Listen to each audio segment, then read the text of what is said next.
Bonjour, bonsoir les amis, j'espère que vous allez bien, que vous êtes en forme, que vous avez la pêche. Bon, je pense que vous avez tous entendu la news, les États-Unis qui avertissent leurs ressortissants de quitter l'Ukraine au plus vite. Pourquoi? Parce que la Russie pourrait envahir l'Ukraine dans les jours qui viennent. Donc l'heure, elle est vraiment grave. Donc hier, la bourse a baissé, mais au-delà de la bourse, parce que la bourse est sympa, c'est justement, est-ce que ça ne va pas dégénérer? Est-ce qu'on va pas avoir un gros conflit armé? Et je vais, comme c'est une chaîne d'économie, pas une chaîne de géopolitique, je vais malgré tout vous parler des conséquences sur l'économie, sur la bourse, etc., etc. N'oubliez pas de liker, de partager. Je vous dis à très très vite, les amis. Donc ici, dans cet article, on voit bien que voilà, la menace, elle est grave. Aujourd'hui, la Maison Blanche, elle dit, il faut quitter en toute urgence l'Ukraine. Parce que, et ça c'est Jack Sullivan, donc c'est le big boss de la sécurité, le conseiller sécurité de la Maison Blanche, qui dit la Russie pourrait potentiellement envahir l'Ukraine très très rapidement. C'est incessant, ça peut se faire dans les jours qui viennent. Et on parle du 20 février. Pourquoi les 20 février? Parce que le 20 février, parce que ce serait l'après Jeux olympiques d'hiver en Chine. Or, la Russie est l'allié de la Chine, donc elle ne veut pas vraiment fâcher la Chine. Donc, on parle de quelque chose d'imminent.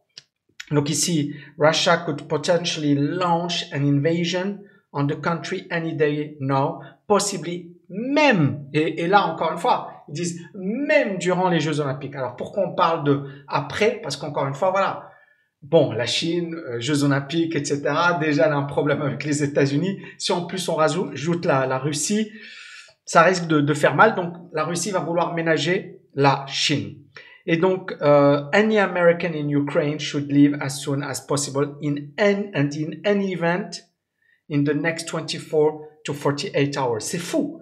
Il faut quitter la Grande-Bretagne, la même chose, je pense, voilà, tous les pays, la France, voilà, je pense que tous les pays ont dû prévenir leurs ressortissants de quitter au plus vite l'Ukraine. Donc c'est vraiment une situation très très très tendue.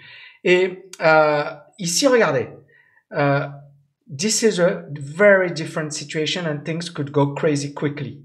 C'est Biden qui a dit ça. Biden il a dit les choses peuvent déraper très rapidement. C'est Biden, c'est pas, voilà, c'est Biden, président des États-Unis. Et ensuite, on continue. Pour Sullivan, les États-Unis ne sont pas sûrs que Poutine ait pris sa décision finale pour envahir l'Ukraine, mais ça peut arriver très très rapidement. Et donc, et les États-Unis ont demandé effectivement à 3000 soldats d'aller en Pologne ce week-end. Et vous voyez, encore une fois, on est véritablement dans un scénario d'escalade. Malheureusement, la Russie, elle a déjà 100 000 hommes qui sont proches de l'Ukraine. Et clairement, ils sont prêts. C'est-à-dire, on sent que ils le font pas exprès. On a vu également la conversation entre Poutine et Macron. Je pense que cette grande table, elle a marqué les esprits. Et on voyait bien que la nervosité des deux camps. Et on voit bien. Alors, beaucoup disent que Poutine, bon, il en a marre et que il est un peu parano, etc. Et que là, en fait, il veut vraiment, vraiment. Maintenant. Est-ce qu'on en a besoin? Non. Est-ce que la Russie en a besoin? Pas forcément. Maintenant, c'est ça. Est-ce que c'est un jeu de poker menteur? Parce qu'encore une fois, c'est ça. Là, c'est pas un petit conflit. C'est pas, voilà, deux petits pays qui ont de petites armes, qui se battent. Là, c'est des puissances nucléaires. D'accord? Donc, on est dans quelque chose qui, alors, on peut parler de guerre mondiale, de tout ce que vous voulez, parce qu'on y est, C'est ça le problème avec c'est pas un petit conflit. Et que si la Russie envahit l'Ukraine, clairement les autres pays vont faire en sorte de ne pas riposter militairement. Mais on peut y aller. C'est ça le plus incroyable dans l'histoire, c'est que on ne sait pas comment ça va se finir ce truc. On ne sait pas comment ça va commencer et on ne sait surtout pas comment ça va se finir. Donc an invasion, if it occurs, was previously expected to come after the close of the... Donc, auparavant, on prédisait que ça allait se faire après les Jeux d'hiver pour ne pas froisser la Chine. Mais encore une fois, c'est ça le truc. C'est que là, ça paraît quand même très, très, très, très chaud. Alors, bien évidemment, les États-Unis nous expliquent que si jamais la Russie envahissait l'Ukraine, les alliés allaient répondre de manière décisive, qu'il y aurait plein d'actions, qu'il y aurait des sanctions économiques, que voilà l'OTAN allait changer son attitude, que la Russie, la puissance, la force de la Russie allait diminuer. Bon, encore une fois, on est dans du poker menteur, mais toujours est-il que voilà, c'est là, d'accord? Et les conséquences, on les voit directement sur les marchés financiers. Alors, première conséquence, c'est le pétrole. Pétrole qui a explosé hier à la hausse, on parle de 4%, d'accord? Il a cassé ses précédents niveaux, d'accord? Et on est clairement dans une situation où, voilà, la Russie reste un grand pays exportateur de gaz, de pétrole, d'accord? Et donc, la Russie qui est en conflit, ça veut dire moins d'offres. Et ça veut dire également, voilà, le pétrole qui flambe. Hein. On est sur des niveaux, encore une fois, historiques sur le pétrole. Ici, on a 94. C'est des niveaux qu'on avait tapés en 2014. Donc, on est sur les plus hauts. Premièrement. Deuxièmement, ne pas oublier que quand et encore une fois, aujourd'hui, on l'a vu, c'est-à-dire les prix du pétrole flambent. D'accord? Et quand les prix du pétrole flambent, ça a un impact sur l'inflation. Et quand on parle d'inflation, ça nous dit une hausse des taux d'intérêt.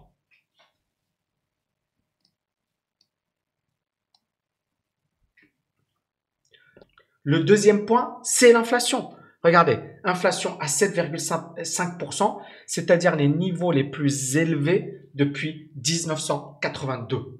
Et donc là, je vais rapidement revenir sur pourquoi l'inflation qui dérape, mais ça, je pense que vous le comprenez, c'est que notamment l'énergie, comme l'énergie, et rappelez-vous, je vous avais dit, et ça fait des mois et des mois que j'en parle, je vous avais dit le pétrole va jouer un rôle très très important, parce que plus le pétrole augmente, plus l'inflation augmente, et plus ça peut créer des tensions au niveau économique. Des niveaux sur le plan de l'inflation, parce que l'inflation, ça peut entraîner une hausse des taux d'intérêt, mais l'inflation, ça peut également entraîner des mouvements sociaux, des gens qui sont mécontents, des manifestations, etc., etc. Donc, c'est pas anodin. Ça va beaucoup plus loin qu'une simple hausse des prix. C'est également toutes les conséquences que ça pourrait avoir sur un plan économique.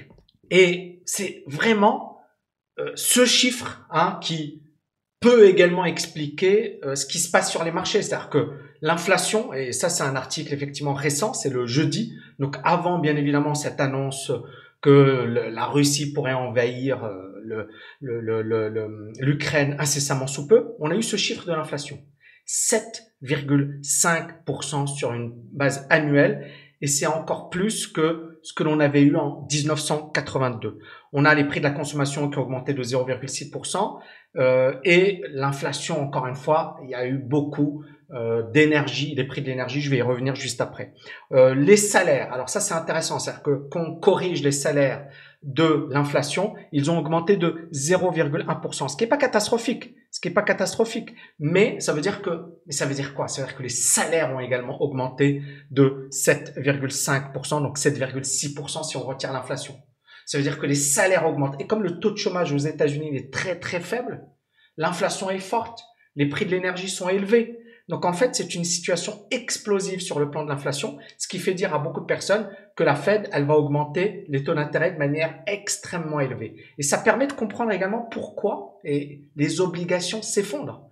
Parce que derrière, il y a cette idée de hausse des taux d'intérêt qui pousse les obligations à baisser, parce que quand les taux d'intérêt augmentent, le prix des obligations diminue. Et vous voyez ici TLT qui a baissé fortement. Là, on a eu un rebond, d'accord?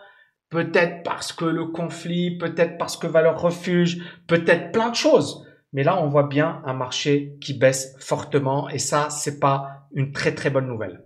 Donc ici, je voulais vous montrer ce truc parce que là, c'est important. C'est ça. Et là, vous voyez ici, on est dans une situation où on casse les plus hauts. Là, c'était effectivement le niveau qu'on avait eu en 1982. Et vous voyez, pour la première fois, on casse par là. C'est assez marquant parce que, regardez, ici, on est en 2008. Et 2008, vous savez ce que c'est. On est en 2007-2008 plutôt. C'est la crise des subprimes. Mais avant la crise des subprimes, le pétrole avait flambé. On avait à un certain moment un pétrole qui avait atteint le niveau des 150 dollars. Vous voyez, c'est ici, 150 dollars. Donc on avait le pétrole, vous voyez ici, 2007, d'accord? Le pétrole qui flambe, jusqu'en juin 2008. Ensuite, on a eu Lehman Brothers, voilà, les gens qui paniquent, etc., les marchés qui paniquent. Mais ce qui est incroyable, c'est qu'on a eu une forte hausse. Donc, le pétrole, quand ça monte, on est bien d'accord que ça exerce une pression sur l'inflation. Et puis, vous avez effectivement un effondrement. Maintenant, étudions la situation aujourd'hui. Et vous allez voir, c'est quand même assez édifiant. Aujourd'hui, qu'est-ce qui se passe? Regardez le pétrole, il est là. Regardez en 2008. Eh bien, on est au-dessus du niveau de 2008. C'est pour vous dire un peu la gravité de la situation, parce que ça fait des décennies qu'on n'a plus d'inflation. D'accord? D'ailleurs, ce niveau des 7,5%, c'est le plus haut niveau depuis 1982. Donc, pour la première fois, on est sur des niveaux historiques d'inflation. On est sur des niveaux historiques d'inflation. On est depuis ce niveau. Là, c'était la guerre en Irak, quand voilà, il y a eu le Koweït, l'Irak et l'invasion de l'Irak par les États-Unis, etc. Donc là, inflation. Ensuite, là, ça c'est, vous avez vu le pétrole qui a flambé, qui avait atteint les 150 dollars. On n'y est pas encore. On n'a pas encore atteint les 150 dollars. Et on a déjà une inflation qui est élevée. Donc, c'est vraiment quelque chose qui n'augure rien de bon, parce que les marchés en plus sont surévalués, d'accord? Ils ont flambé. Le seul truc, encore une fois, c'est qu'il y a plein d'argent disponible, super, mais malgré tout, il reste voilà, une grande incertitude, c'est-à-dire les marchés qui ont explosé à la hausse, les dettes publiques qui sont extrêmement élevées, l'inflation qui est historiquement élevée, le conflit. Et j'espère que ça ne va pas dégénérer. J'espère aussi que, voilà, que vous pensez la même chose que moi. Parce que personne n'a intérêt à ce qu'il y ait un conflit militaire. Mais malgré tout, ça crée énormément d'incertitudes. Et puis, ça n'arrange pas les choses. Et donc, vous comprenez pourquoi peut-être qu'en fait, aujourd'hui, tout est réuni.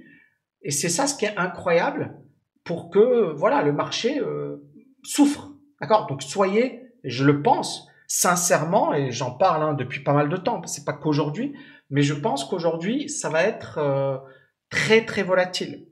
Et vous voyez ici que même quand on retire le gaz, donc l'essence et alimentation, etc., le CPI, donc c'est effectivement le prix, l'indice des prix à la consommation, a augmenté de 6%. Donc ça vous montre encore une fois que l'inflation, elle est vraiment bien installée. Et d'ailleurs, ça explique également pourquoi les obligations, les taux d'intérêt ont augmenté. Ils ont touché le niveau des 2%, c'est-à-dire le plus haut niveau depuis 2019. On est sur des niveaux d'inflation records, mais les taux d'intérêt également commencent à grimper. Et là, les chiffres de l'inflation, notamment le pétrole, fuel oil rose the most in January, donc les prix du pétrole ont augmenté de 9,5%, d'accord? Et effectivement, on a eu une hausse de l'énergie de 46,5% depuis une année. Mais encore une fois, les prix du pétrole avaient fortement baissé. Et donc, voilà, les prix de l'énergie ont fortement augmenté. Et ça explique également une grande part de l'inflation. Et donc, vous avez ça. Vous avez également les prix de la consommation qui augmentent, les prix de l'immobilier qui flambent. Et tout ça, en fait que beaucoup de gens se disent, on est peut-être rentré dans une inflation cyclique. C'est-à-dire, on a un retour de l'inflation. L'inflation va être plus forte que prévu. On peut atteindre les niveaux de 10, 14%, comme dans les années 70. Ça rappelle encore une fois, voilà, ça rappelle cette période de stagflation, parce que si l'inflation grimpe, ça va peser sur l'économie, ça va peser sur la croissance économique, ça va peser sur les décisions d'investissement, donc ça va ralentir l'économie, ça va créer de l'incertitude, ça va créer des mouvements sociaux. Donc l'inflation n'est pas bonne.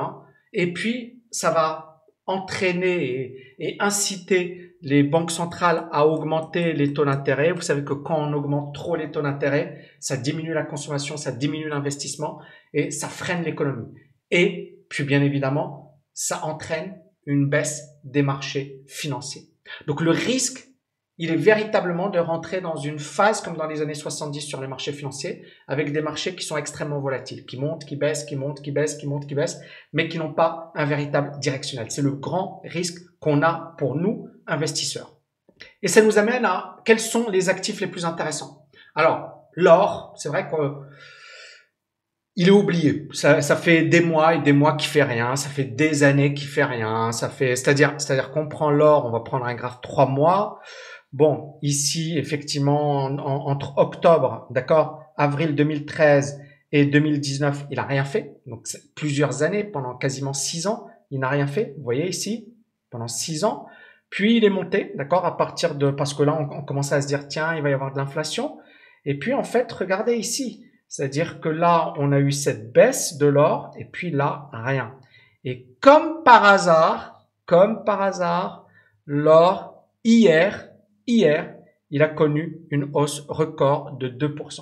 Alors, c'est pas, voilà, regardez les volumes explosifs également. Donc, on a la cassure d'un premier niveau. Donc, c'est pas encore un mouvement décisif parce que regardez-moi ça. On est dans un énorme range sur le gold. Ici, vous avez cette grosse bougie. On est toujours en dessous, d'accord? Et on est toujours dans un énorme range. C'est-à-dire un range, c'est quoi? Depuis juin 2021, il fait comme ça, il fait du surplace. Donc, il a encore rien cassé, d'accord?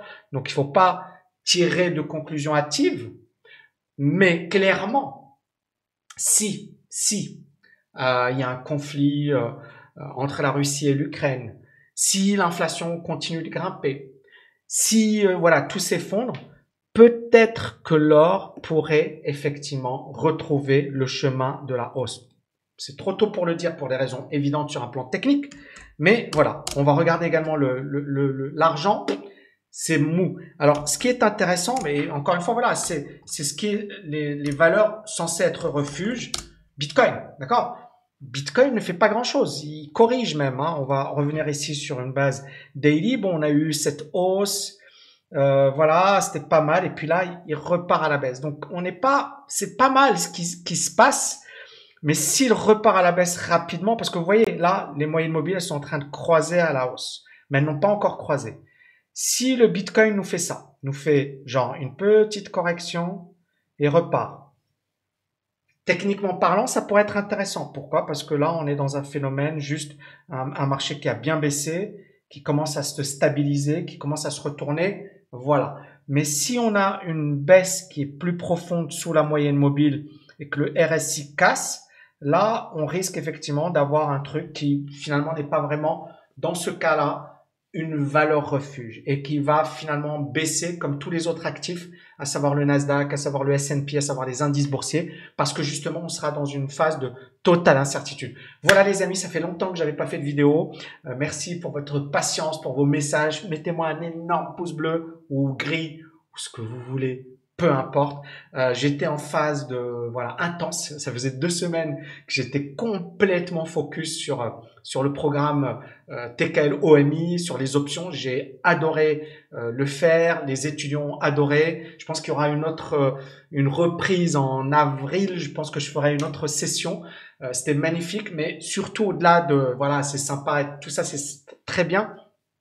C'est pourquoi j'ai créé ce bootcamp. Et vous voyez, en décembre, j'ai annoncé publiquement ce bootcamp parce que je sentais que ça allait vraiment mal se passer en 2022. Alors peut-être que peut-être que j'avais juste mais on l'a vu en janvier, les marchés ont baissé. Là, ça s'arrange pas vraiment. Hein. Pour moi, c'est techniquement parlant, on est toujours sur quelque chose d'assez vendeur. Hein. Même sur une base hebdomadaire. Vous voyez, on est sous la moyenne mobile là. On est sous la moyenne mobile. Donc si ça casse pour moi, si ça casse ces niveaux, 340, 340 par là. Vous voyez ici, ces précédents niveaux, ça risque de faire très mal. Donc voilà, moi je pense qu'aujourd'hui il va falloir être très prudent, très conservateur. Les options, c'est un outil qui est extrêmement puissant pour se protéger dans ce type de marché, pour avoir les meilleures stratégies. Parce que le but, encore une fois, dans ce type de marché, c'est quoi? C'est de se protéger. Parce que si le marché se casse la figure et que toi, tu te fracasses, qu'est-ce qui va se passer? Tu pourras pas revenir quand le marché repartira à la hausse. Donc, dans ce marché, moi, je pense qu'il faut la jouer vraiment défense. Et il y aura une situation où il faudra réinvestir, se repositionner. Mais voilà, moi, je dis patience. Soyez prudents et Et merci encore une fois les amis pour vos messages, vos encouragements, etc. Et je vous dis à bientôt. Ciao, ciao, ciao!